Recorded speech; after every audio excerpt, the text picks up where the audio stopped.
La idea es que hoy día vamos a hablar un poco de la prolongación del QT corregido en pacientes que están en tratamiento con hidroxicloroquina, cuándo y por qué se debe monitorizar este parámetro.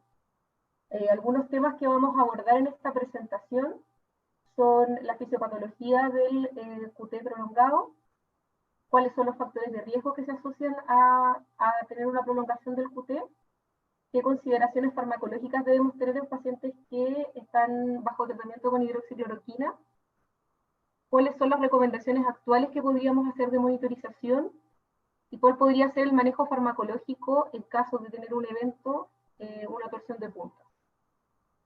Rodrigo, no sé si puedes partir, voy a dejar de compartir pantalla.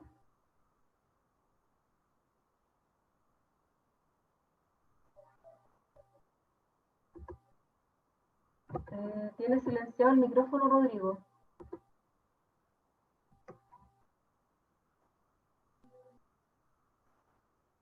¿Ahí me escuchan?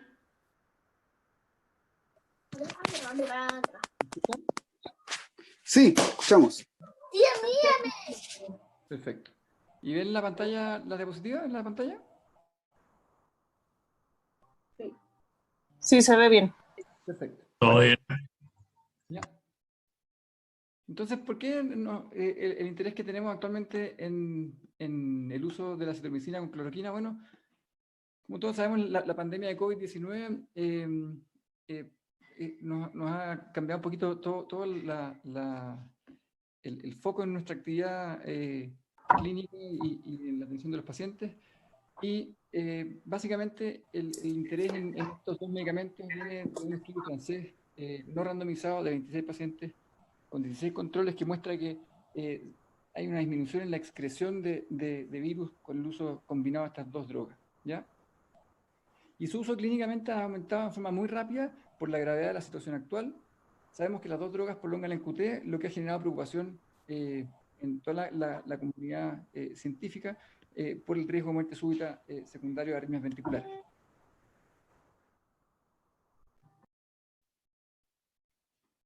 ¿Ya? Este es un escáner de tórax, un paciente con COVID tomado el 16 de marzo de este año. Y bueno, ¿cómo se mide el intervalo QT? ¿Ya?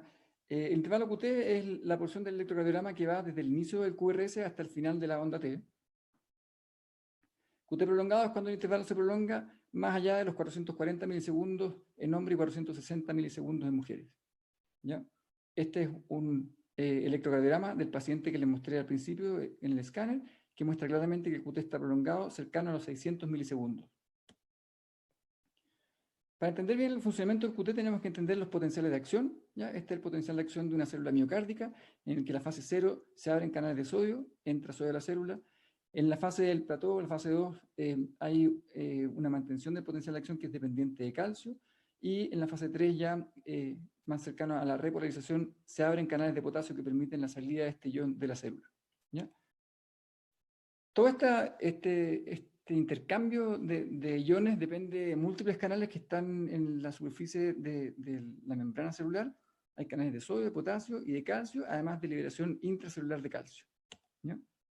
Si ustedes se fijan acá en los potenciales de acción, aquí hay un ingreso de sodio a la célula, después mantenido por calcio, y finalmente al momento de iniciar la repolarización, los movimientos de iones son principalmente dependientes de potasio, y eso provoca la repolarización de las membranas. ¿Ya? Es un poco lo mismo. En el electro, ¿cómo se ve reflejado el potencial de acción? El potencial de acción comienza en el QRS y no termina en la onda T. Entonces, básicamente el intervalo QT lo que refleja es la depolarización y la repolarización. Pero como la depolarización tiende a ser bien conservada y no cambia mucho, cuando se prolonga el intervalo QT, principalmente debido a una prolongación de la repolarización. ¿Quieren mirar? Ya, amiguito. Bueno, Yo tengo que ir a ver. ¿A dónde nos vamos a ir a ganar? Y si nos ganamos allá adentro, lejito. Rodrigo, se escucha tu micrófono, apágalo, por favor. Gracias. El QT prolongado adquirido es más frecuente que el QT prolongado congénito. El QT prolongado congénito es manejado habitualmente por sin embargo, el QT prolongado es manejado por médicos no especialistas. por todo el sistema de salud y por todos los integrantes del sistema de salud. Entonces es un problema que nos atañe a todos, ¿ya? Y habitualmente el síndrome de QT largo, adquirido es un efecto adverso de drogas y alteraciones electrolíticas que interactúan con un gen que codifica una proteína que es un canal de potasio, básicamente. El gen se llama HRG, también se conoce como KCNH2. ¿Ya? Aquí está en la fase 3 del potencial de acción. Si ustedes se fijan, esta fase es dependiente de canales de potasio, y aquí está el canal HERG. Como ustedes saben, el QT es más largo en las mujeres. Ya esto ocurre en la edad ya que es postpuberal, básicamente por un efecto hormonal sobre la expresión de genes y sobre la expresión de canales de potasio. ¿Ya? ¿Cuándo se describió el QT prolongado? ¿Ya? La primera descripción del síndrome de QT prolongado congénito fue en 1957. ¿Ya? Y hay un par de factores electrofisiológicos, que hacen que un paciente con QT pueda tener arritmias, y estos son que hay una dispersión de la repolarización, es decir, que las células dentro de la pared del miocardio tienen tiempos de activación y tiempos de repolarización que son diferentes, ¿ya? Además hay algunas oscilaciones en la fase de plató que permiten que haya extrasístoles que gatillen arritmias, y estas son las condiciones que permiten que uno tenga torsión de puntas en el contexto de un QT prolongado. Este es un potencial de acción de una célula con mutación de canales de potasio, y ustedes se fijan que una vez que está ya en la fase plató, están estas oscilaciones, ¿ya? Que pueden gatillar arritmias, y si ustedes se fijan en este preparado, o sea, en este gráfico que representa un preparado de un corazón de perro, en el epicardio, ¿ya? La repolarización tiene una duración determinada, pero si ustedes se fijan en el endocardio, hay una duración que es diferente, y en la porción intermedia es aún mayor, ¿ya? Estas son las oscilaciones que son capaces de gatillar estos extrasístoles, y básicamente, ¿cómo se traduce esto? Como un electrocardiograma que tiene un extrasístole y después entra en torsión de punta. Entonces hay dispersión de la repolarización, hay actividad gatillada por postpotenciales precoces que son capaces de hacer que los corazones entren en torsión de punta. ¿Cómo se mide el QT? El QT se mide, como les dijimos, del comienzo del QRS hasta el final de la T, y se usa la regla de la tangente, ¿ya? Si uno tiene una onda U, por ejemplo, o no tiene muy claro dónde termina la onda T, lo que tiene que hacer es trazar una línea que va paralela a la rama descendente de la onda T, y el QT va a ser hasta el punto donde se cruza la isoeléctrica con la tangente que nosotros hemos trazado.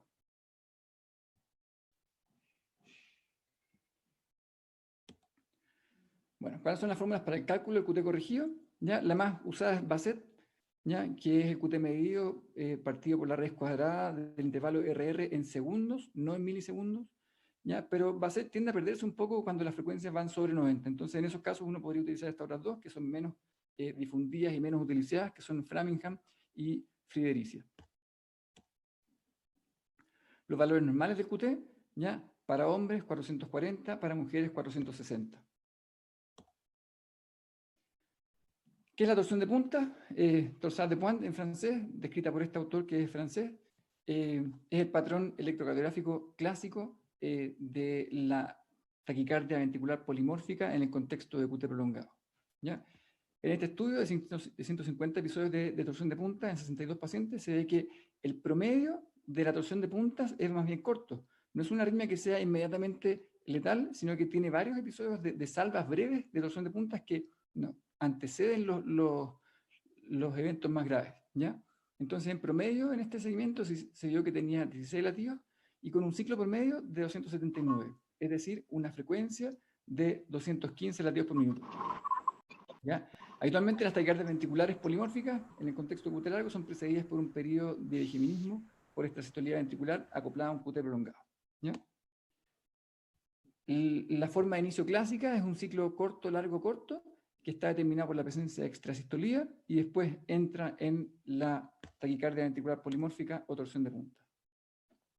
Después de que termina la taquicardia, es frecuente ver que hay latidos ventriculares ectópicos, o sea, hay más extrasistolía, así como había al principio, hay extrasistolía después, y este patrón clásico en que uno ve que los complejos se hacen predominantemente positivos y pasan a negativos, como una verdadera torsión del eje eléctrico, es más posible verlo cuando las frecuencias son más bien lentas. Cuando la taquicardia es muy rápida, uno no logra ver este patrón clásico.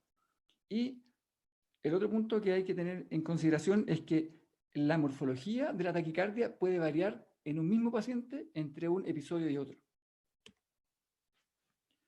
Entonces aquí se ve un patrón clásico, se ve que los ejes, que las ondas de activación ventricular van girando como sobre sí mismas, predominantemente positivas, después cambian a negativas.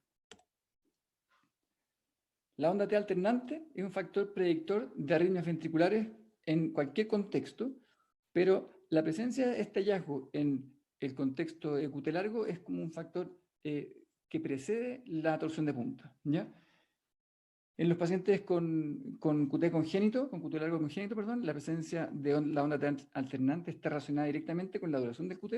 Básicamente lo que traduce es que los pacientes están más enfermos, y los pacientes con QT adquirido que tienen onda T alternante tienen una alta probabilidad de desarrollar torsión de punta.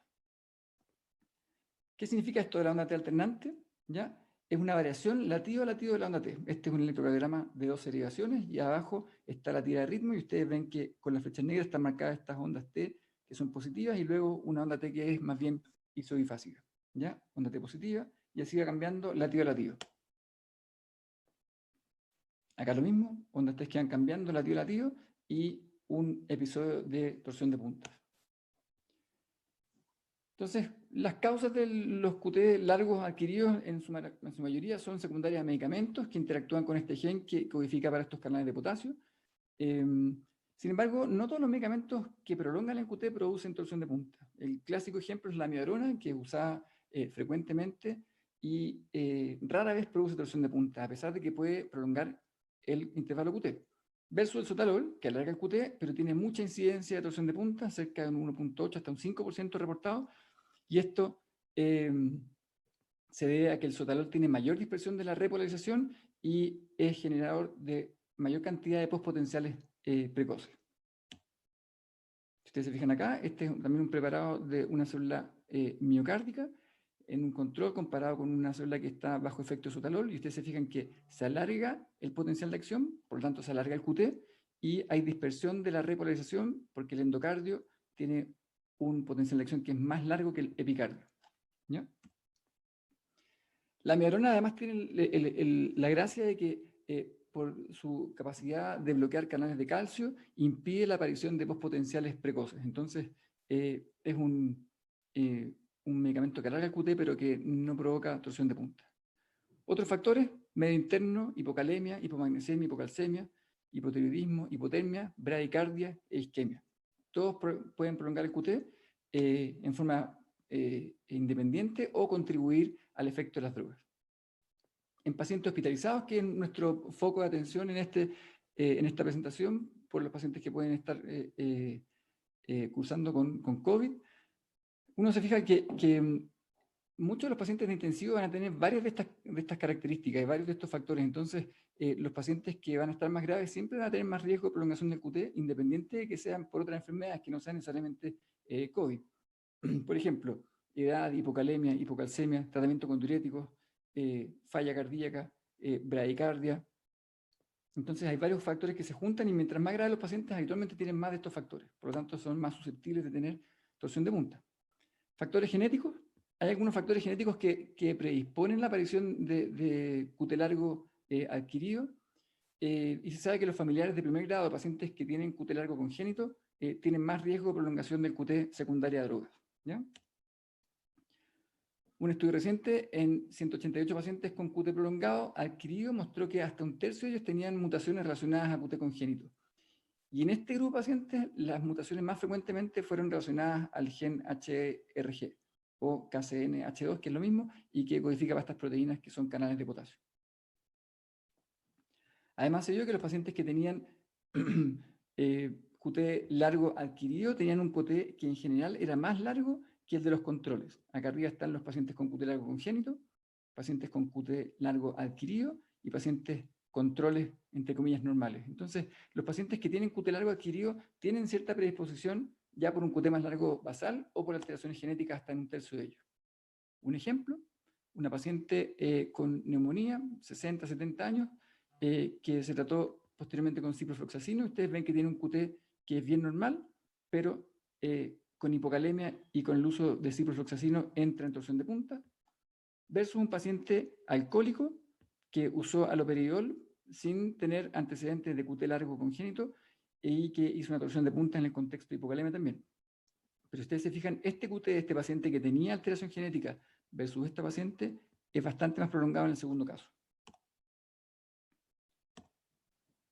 Entonces, ¿cuál es la incidencia del QT prolongado adquirido? Es difícil de estimar porque la naturaleza de las manifestaciones hace que sea subdiagnosticada, ¿ya?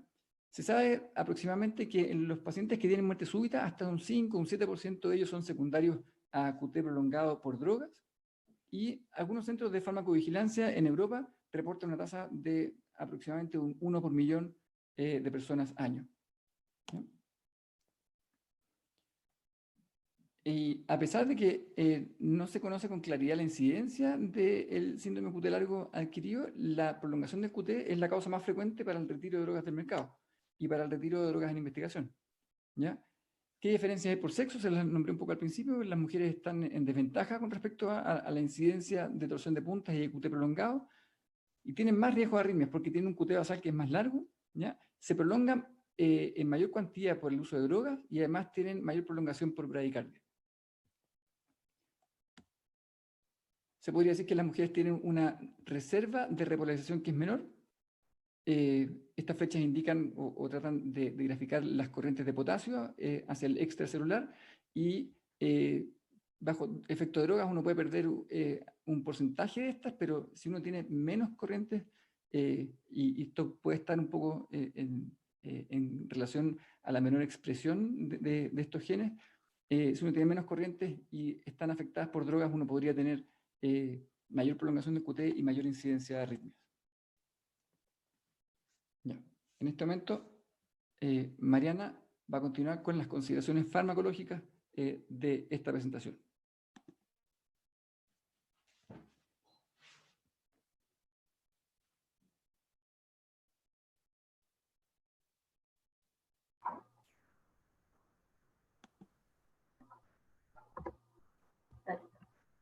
Entonces, cuando tenemos pacientes que están bajo tratamiento con hidroxicloroquina, tenemos que tener algunas consideraciones. En primer lugar, ¿no es cierto?, que este medicamento no se ha dilucidado 100% su mecanismo de acción desde el punto de vista contra el COVID.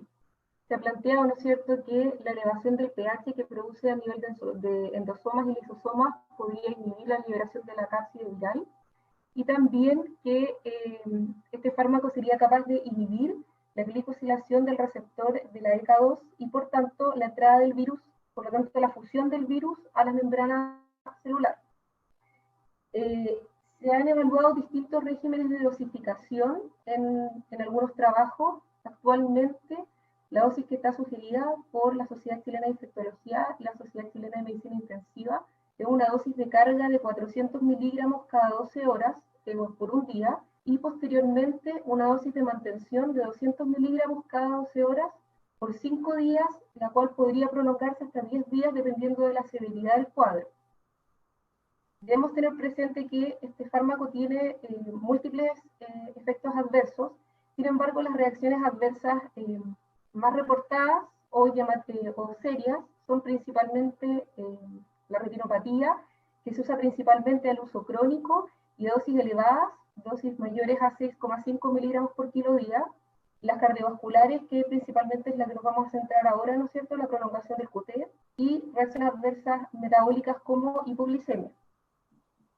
Respecto a sus propiedades farmacocinéticas, este fármaco es bastante lipofílico, tiene un amplio volumen de distribución, se distribuye a múltiples tejidos, tiene una unión a proteínas plasmáticas que es variable y que puede llegar hasta un 70%, se metaboliza extensamente a nivel hepático, teniendo 3 metabolitos activos, siendo el principal la desetilhidroxicloroquina, y se elimina por vía renal en un porcentaje de hasta un 25% como fármaco sin metabolizar. pero en conjunto con los metabolitos se puede eliminar hasta un 60% por vía renal. Tiene una vida media que es bastante larga, entre 40 a 60 días se ha descrito su vida media.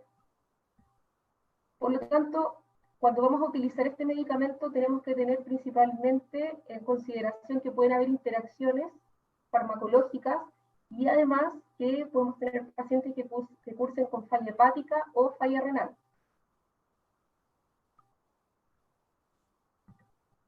Dentro de las interacciones farmacológicas que podemos identificar, tenemos reacciones de tipo farmacocinéticas, las cuales, ¿no es cierto?, pueden ser cuando tengamos hidroxicloroquina con fármacos que sean inductores o inhibidores enzimáticos, y por tanto, principalmente deberíamos preocuparnos cuando tenemos fármacos desde el punto de vista de la seguridad, cuando tenemos fármacos que sean inhibidores enzimáticos, debido a que se podría ver disminuido el metabolismo de este medicamento.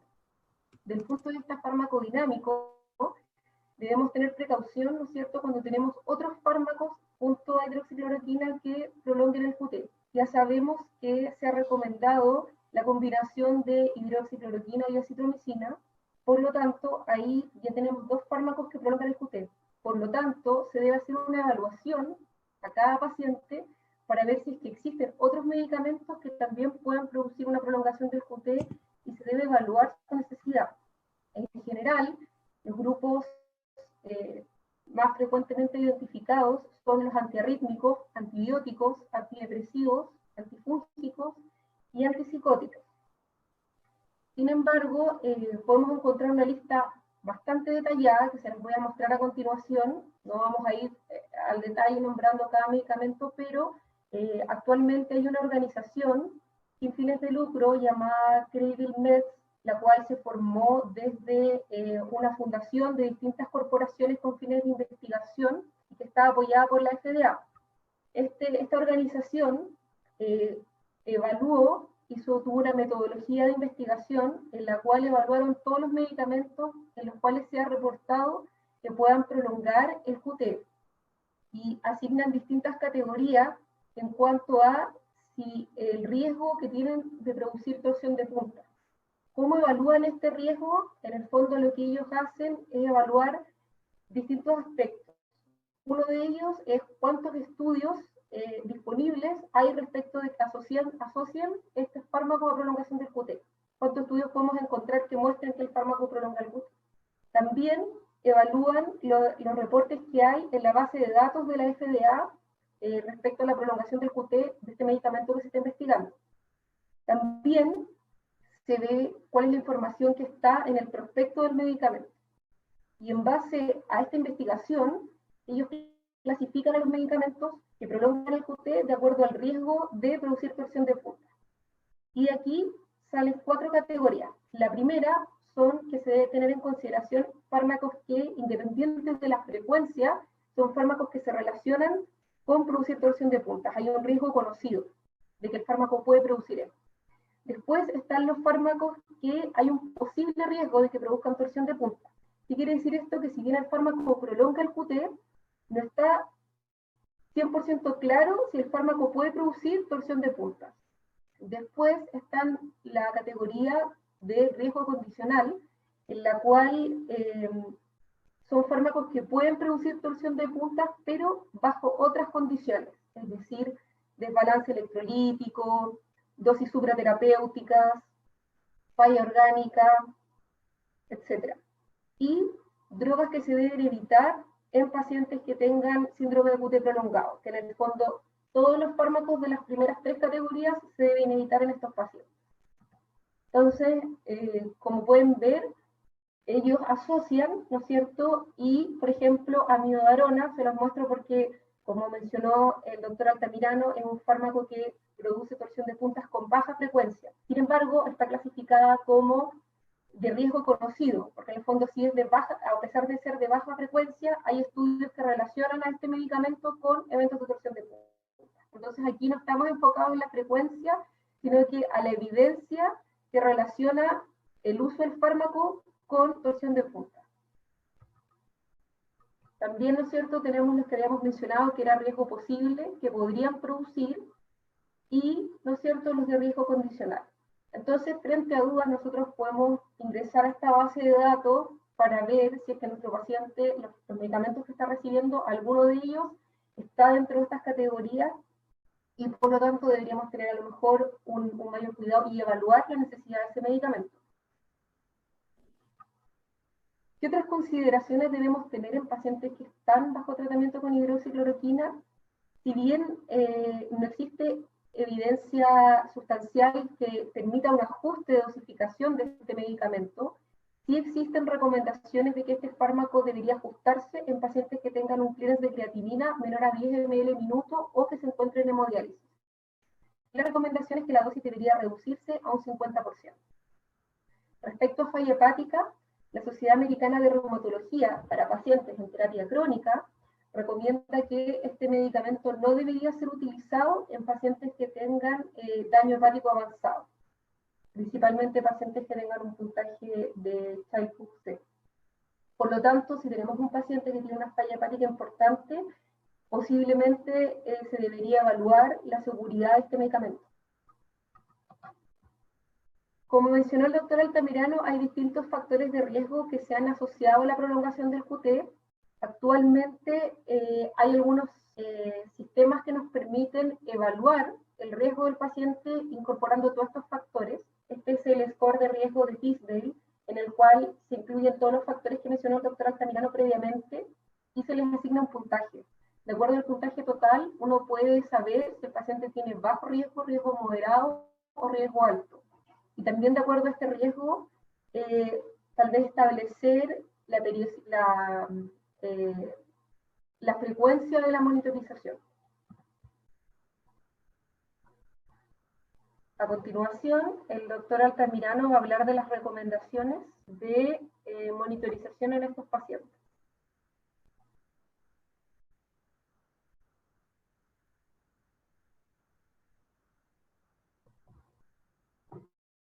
Rodrigo.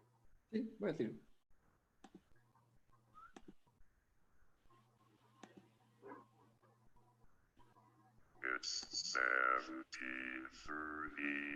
Bueno, dentro de las partes que forman el manejo, una parte esencial del enfrentamiento a este problema es la monitorización, ¿ya? Básicamente con el electrocardiograma, de 12 derivaciones, ¿ya? Consideraciones a tener presentes: un QT prolongado de más de 500 milisegundos tiene riesgo de torsión de punta. Los aumentos del QT en más de 60 milisegundos por sobre el QT medido basal también son de riesgo. Los antecedentes de síncope en pacientes con QT prolongado y la evidencia de inestabilidad eléctrica, como la onda de alternante, la extrasistolía ventricular frecuente o el bloqueo AV.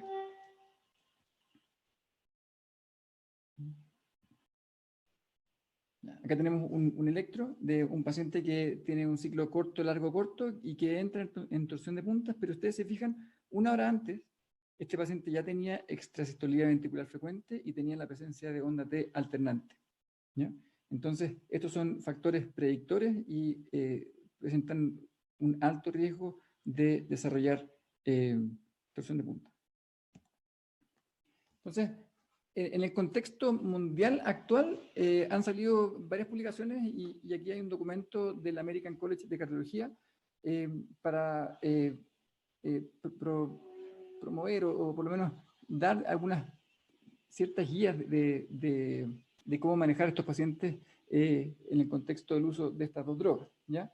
Entonces, cómo tratar de minimizar el riesgo de arritmias ventriculares por hidroxicloroquina y acitromicina, ¿ya?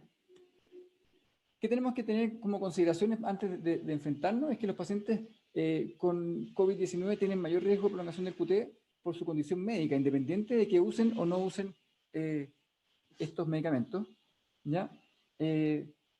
Por esto mismo, como son pacientes que van a estar graves y tienen mucha comorbilidad, van a tener muchas condiciones que afectan su condición, van a ser los pacientes que podrían tener un mayor beneficio de estas terapias. Entonces, el objetivo del monitoreo es poder tomar las medidas terapéuticas oportunamente para evitar, dentro de lo que se pueda, la suspensión de las drogas.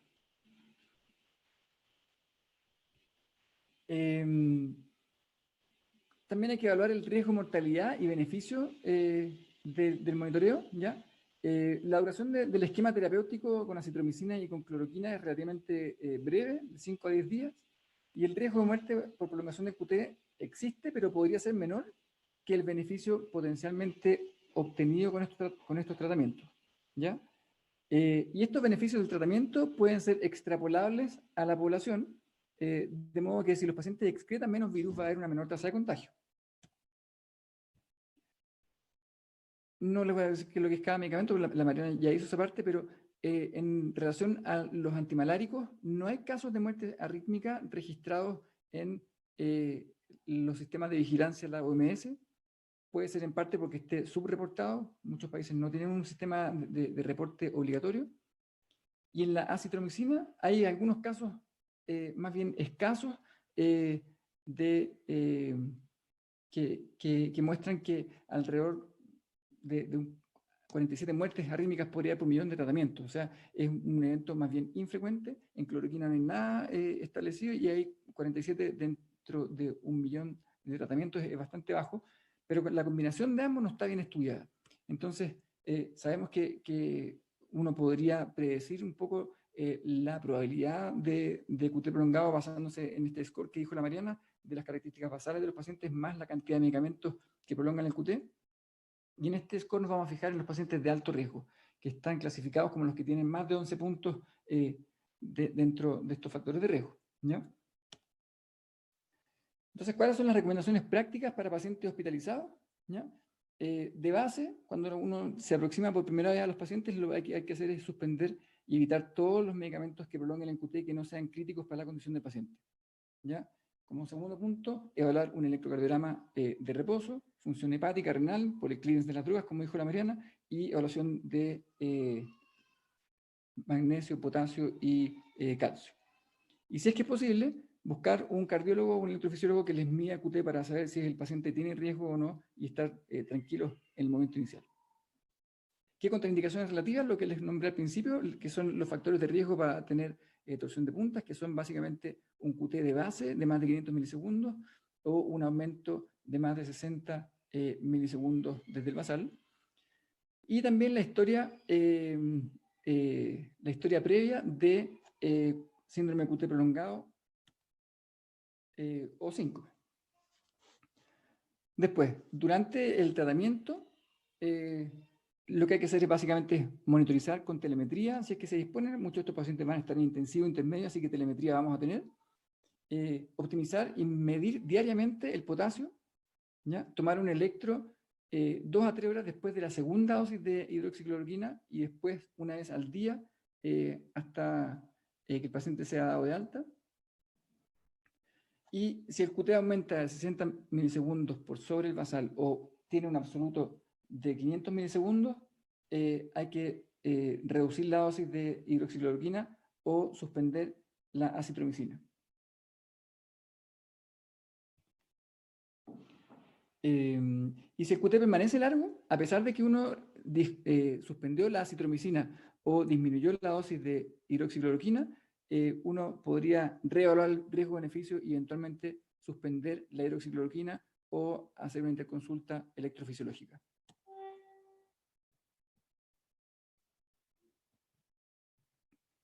En ambulatorio, muchos de estos pacientes van a estar en ambulatorio y a lo mejor en algún momento vamos a usar estos medicamentos en forma ambulatoria. Lo mismo, suspender los medicamentos que no sean importantes y que pueden prolongar el QT, evaluar el electro de base con la función hepática renal y el medio interno, evaluación por un cardiólogo del QT y evitar el inicio de estas terapias en ambulatorio, si es que se puede, ¿ya? Contraindicaciones relativas, lo mismo, QT prolongado, un score de Tisdale que sea mayor de 11, o sea, los pacientes que están en alto riesgo. Y una vez que los pacientes ya están recibiendo el medicamento, deberían mantenerse con el tratamiento, con acitromicina y con hidroxicloroquina, si es que tienen un score de Tisdale que es más bien bajo, o sea, 6 puntos. Y si es que el paciente no está dentro de este grupo, repetir el electro 2 a 3 horas después de la dosificación en el día 3 de la terapia. Y ahí, si es que el QT se prolonga más de 60 o llega a un valor absoluto de más de 500, uno debería considerar suspender la terapia. ¿Qué modificaciones puede dar el protocolo? Bueno, como están muy escasos los equipos de protección personal, lo que uno podría considerar en estas unidades de intensivo intermedio es medir el QT en los monitores de telemetría, ¿ya? O usar otro tipo de dispositivos, como el cardia móvil, etc. Pero básicamente en nuestra realidad lo más aplicable es medir el QT en los monitores que permitan que uno imprima los trazados. Y cuando hay escasez de telemetría, claro, lo que uno puede hacer es dejar de monitorizar cuando los pacientes ya han tenido algunas dosis de hidroxicloroquina con acitromicina y tengan un score de Tisdale que sea menos de 6 o que hayan tenido ya varios electros en los que se muestra que el QT está normal. El manejo no farmacológico, en caso de torsión de puntas que sea sostenida o que tenga compromiso hemodinámico, la desfibrilación, ¿ya? Y las guías del American College del 2017 dicen que en los pacientes que tengan torsión de puntas que sea asociada a un QT prolongado adquirido y que tenga bradicardia que no hayan respondido, perdón, a magnesio o que no hayan respondido al aumento de la frecuencia con Isuprel, uno podría intentar estimulación auricular o ventricular para aumentar la frecuencia cardíaca, alargar el QT y disminuir la incidencia de torsión de punta, ¿ya? La Mariana les va a hablar un poquito del manejo farmacológico, pero básicamente, si el paciente está inestable, debe ser desfibrilado en el contexto de torsión de punta, y si el paciente ha tenido episodios recurrentes de torsión de punta asociados con QT largo, que no han respondido a magnesio, uno debería intentar aumentar la frecuencia ventricular con estimulación por marcapaso, o bien con el uso de Isuprel hasta que se disponga de un marcapaso. ¿Sí? Esto lo va a revisar la Mariana. Y si ustedes se fijan acá en este ejemplo, hay un paciente que tiene un QT prolongado con onda T alternante, que en el segundo trazado cae en torsión de puntas, y cuando el paciente es estimulado con un marcapaso con estimulación ventricular, el QT se acorta, desaparece la onda T alternante y está libre de arritmia. Entonces, es una excelente herramienta para salir del paso en el contexto agudo. Actualmente, ¿cómo se hace? Con sondas marcapaso transitorias, ya con una fuente de poder externa, y esto no está exento de complicaciones. Fíjense cómo está enrollada la sonda acá dentro del ventrículo, pero no es lo más frecuente que ocurra esto. Y si el paciente va a estar intubado mucho tiempo y ya está en una fase en que va a tener cierta movilidad, lo que uno podría hacer es poner un electrodo de fijación activa conectado a una fuente de poder que está externalizada.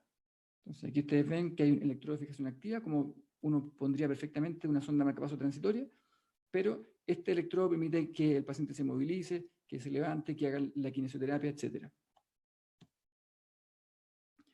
Y posterior al alta, ya, ¿qué hay que hacer con los pacientes en la etapa más bien crónica? Educarlos acerca del riesgo de las drogas potencialmente culpables, eliminar los factores gatillantes, disminuiría el riesgo de arritmia y normalizaría el QT, pero si esto no ocurre, hay que hacer un estudio genético del paciente y de los familiares de primer grado. ¿Ya? Y para terminar, la Mariana les va a hablar del manejo farmacológico de QT prolongado y de la torsión de punta.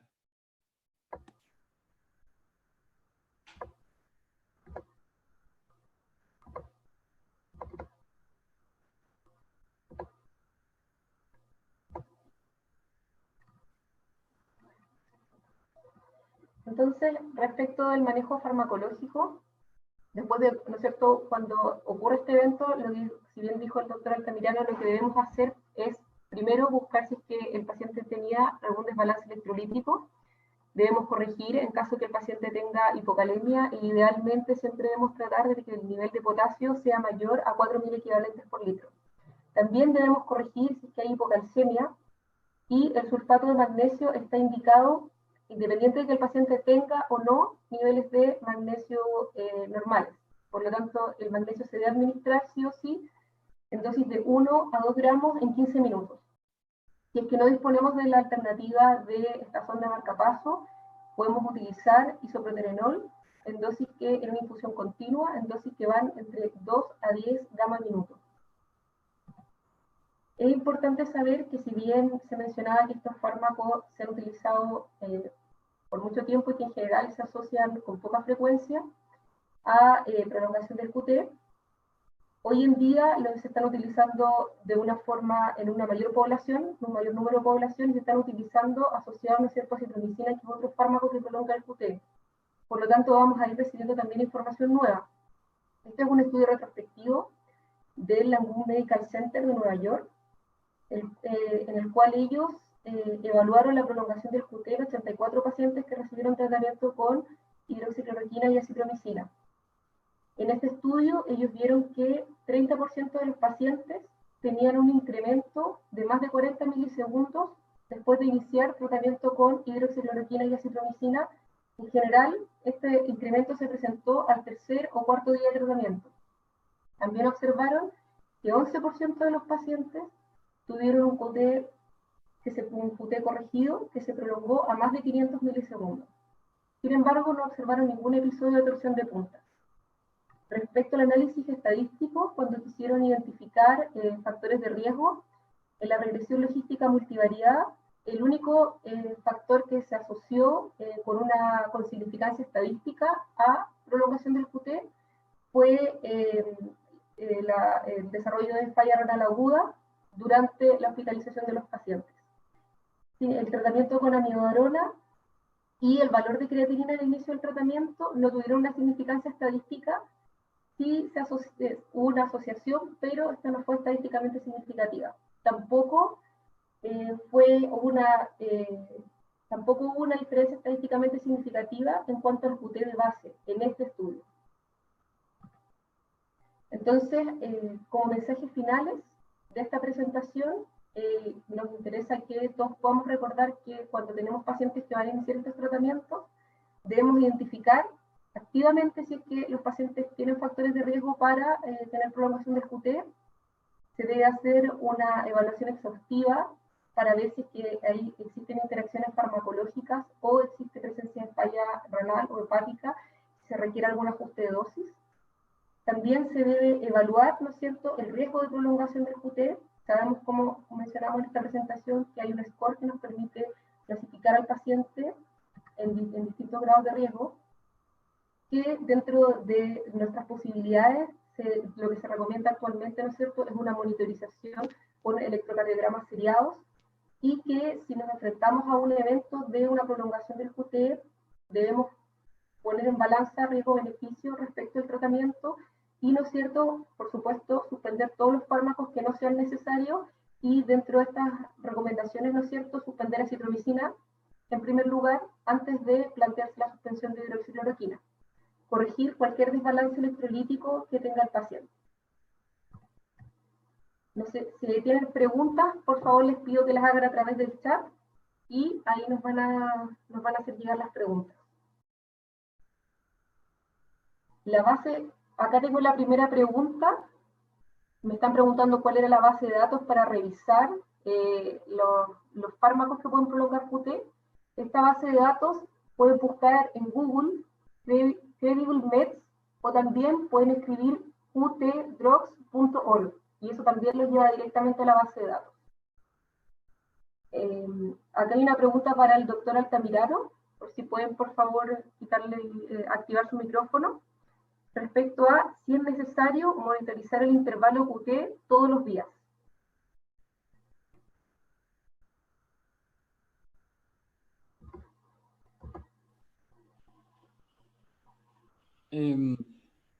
La monitorización del QT debería ser diaria, particularmente porque son pacientes en los que esperamos que van a estar graves, ¿ya?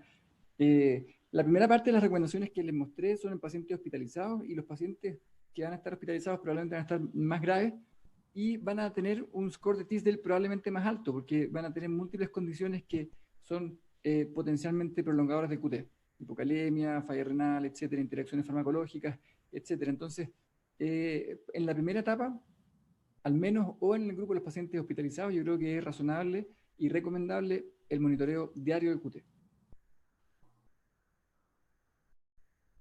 Aquí hay otra pregunta, que es ¿en cuánto tiempo debería normalizarse el QT tras la suspensión de acitromicina o hidroxicloroquina? En general, si bien la vía media de la hidroxicloroquina es bastante larga, es principalmente porque este fármaco se distribuye a distintos tejidos. Por lo tanto, las concentraciones plasmáticas en general son bastante bajas. No hay un estudio que especifique el tiempo de normalización, pero no debería pasar mucho tiempo desde la suspensión del fármaco hasta la normalización, en caso de que ese sea el único causante. Debemos recordar, como mencionábamos, que existen muchos factores de riesgo que pueden estar asociados a algún evento de prolongación del QT. O sea, la falla de órganos, alguna patología cardiovascular previa, etcétera. Por lo tanto, si tenemos un evento así, no podemos asumir que el único causante es el fármaco. Esperamos que tras suspender el medicamento, el QT se normalice o que disminuya un poco esta prolongación y debería no ser en tiempos prolongados. No sé, Rodrigo, ¿cuál es tu opinión respecto a esa pregunta?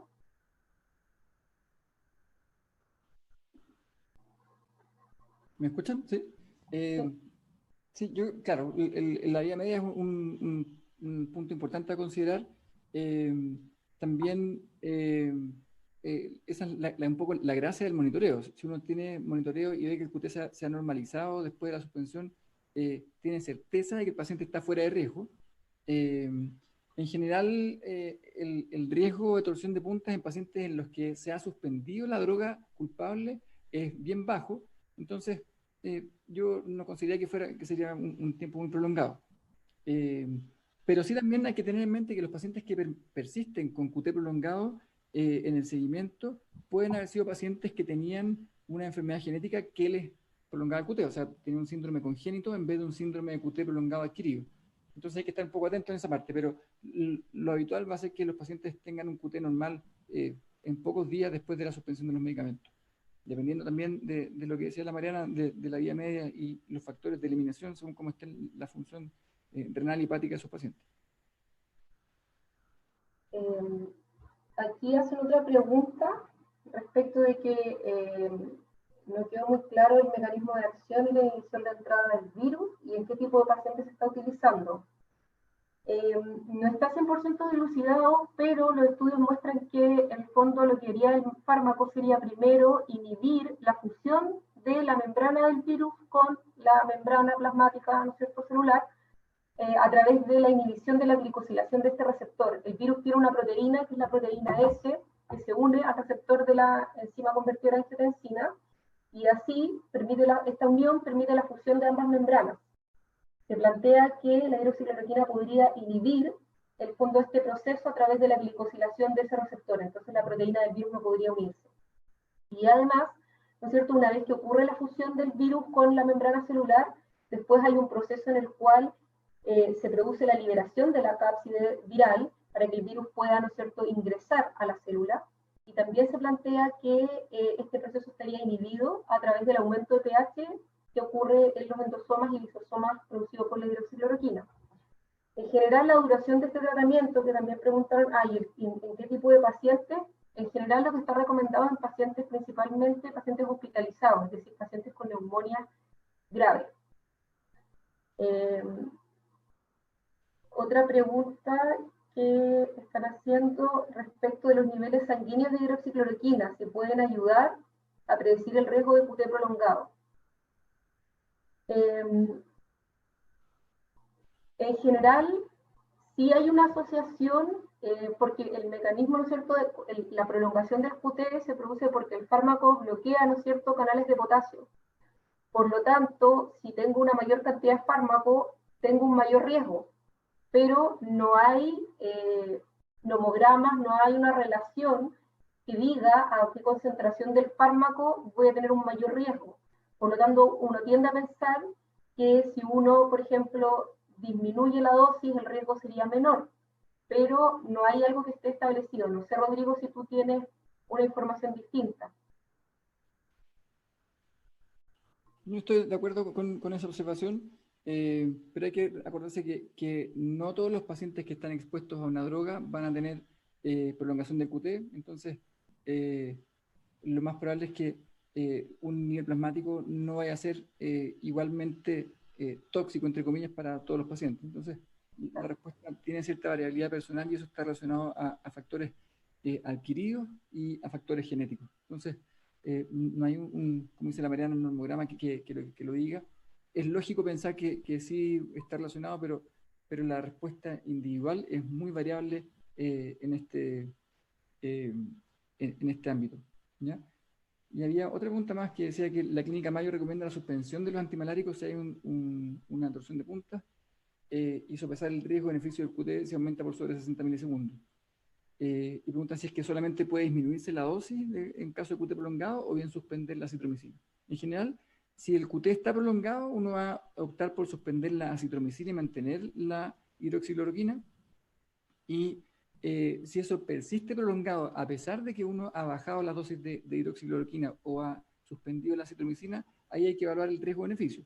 Si es que nosotros pensamos de que esta terapia tiene algún beneficio en el contexto de COVID, uno podría hacer esfuerzos para mantenerla, utilizar una sonda marcapasos, acordarse siempre de la corrección de las alteraciones del medio interno, pero en general, si es que uno encuentra que el beneficio es escaso y los pacientes están más graves y corriendo un riesgo de muerte súbita, yo lo suspendería.